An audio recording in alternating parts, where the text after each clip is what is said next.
Hello, in this tutorial I'm going to do some wrapping.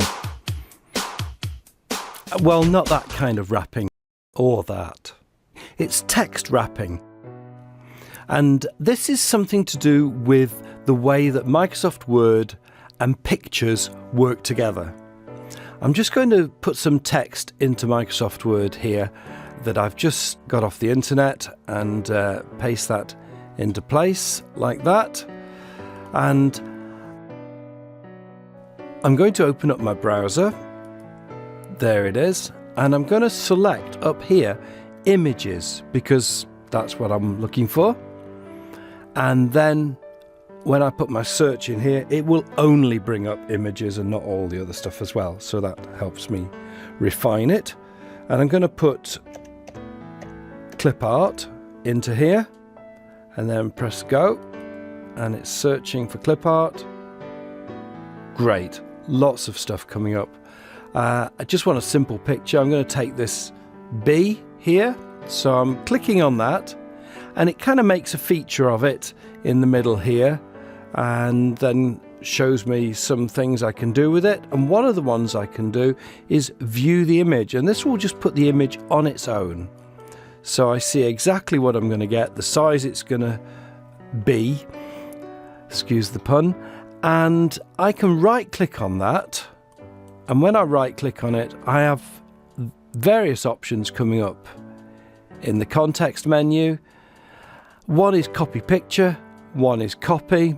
I don't suppose it matters which one of those I choose, so I'm just going to click on copy, and then I can minimize my browser and come back to Microsoft Word, and then wherever I put my cursor I'm going to put it here just before the word Fox, so that's a left click. Then I can right click to get my context menu again, and then press with my left mouse button on one of these, and they're all doing pretty much the same. One shows where it's come from, but these other two just show the picture there. So any of those, just going to press with the left mouse button and it puts it into place. Now all the text has got thrown around the page and made a complete mess of what I've got here. And that's partly the way that pictures work when they are brought into Microsoft Word. I want to try and make it a little bit simpler, and to do that I'm going to reduce the size of the picture. Can I keep going? I don't want it to turn around that way. That's how it. Keep going down. There we go. That's fine. And I'm going to increase the size of the text. So I've just highlighted all the text there, and then I've gone to the larger icon there. And then suddenly things start to make a bit more sense, because when you first bring a picture into Microsoft Word, it acts like part of the text. So I brought it in before the word Fox, and there it is. It's in that place. And I can drag it by just putting my mouse on it and holding down the left mouse button, and you can see the cursor moving, and wherever I let go of the left mouse button, the picture will jump to that point. There it goes. So when you first bring a picture into Microsoft Word, it acts like part of the text. That's the default position for it, and that's what you get.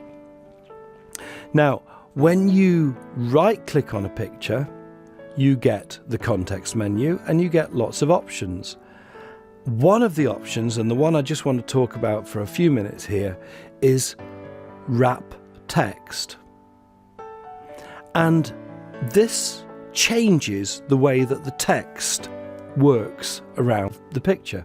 So you can just hover your mouse over these options and start to see the changes that happen. Now at the moment the default is in line with text, so nothing's happened.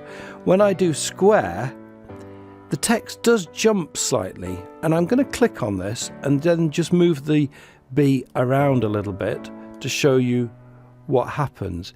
It's as if it repels the text, but it can move anywhere. It's no longer part of the line, but it just pushes the text away around the outside of the picture's square.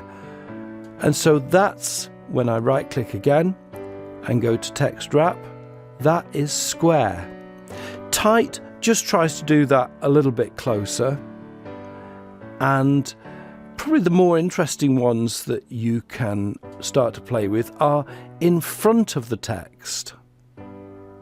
Now when you use this, if I click on that one, you can see that the text starts to be hidden by the picture. If I just make it a little bit larger, you see that the text is being blocked out by the picture.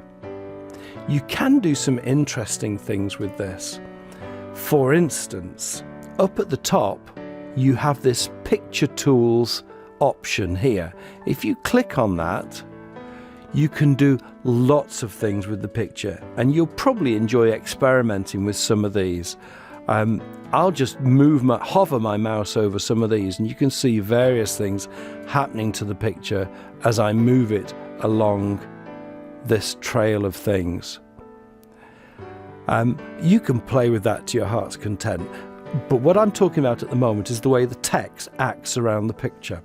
So you can see the word wrap option is also here, but one of the things I want to do is to go to the color option here, and I happen to know that if you click on this little arrow at the bottom here, as well as getting all these other options that you can play around with, there is one here that is called Set Transparent Color.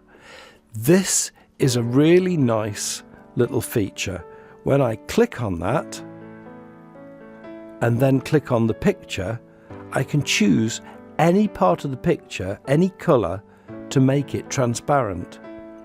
Now if I make the white bit here transparent, like this, 1, 2, 3, click, then you start to see the words behind the picture.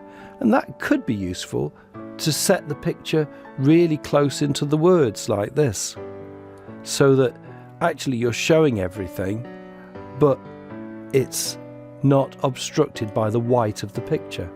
So that could be a useful thing to use. Another really nice thing, and I'm just going to leave it with this one, is when you decide to go back to the color thing here and go to this option, which is called washout, and it's almost like a watermark. So I've come back to the color section here, dropping across to where it says washout. You can see it's already doing it even though I've not clicked on it, to show you what it will look like. Then I can click on it and then it's actually done it. If I make the picture a little bit bigger again, you can see at the moment it's blocking out the text except where it's white. But if I now go back to text wrap, so I'm right clicking, coming back down to wrap text, I always say it the other way around for some reason. If I then put it behind the text, you have this really nice thing happening of having a watermark behind the text there. So have an experiment with text wrap. When you first bring it into Microsoft Word, it will act as a part of the text, and it's only when you right click on the picture and then start to change the way that the text wraps around that it then starts to do all these different things that make a difference to the way the text behaves. It's quite good to do this as you go along with your text. If you're trying to lay it out in some kind of neat way for a brochure or something like that, because these drastic jumps can be quite alarming if you're trying to do this and you're already well into lots of writing. So do it as you go along, and yeah, have a good play with that. And don't forget to play with some of the picture tools as well and experiment with those. Okay, have fun, and I'll speak to you again soon. Bye.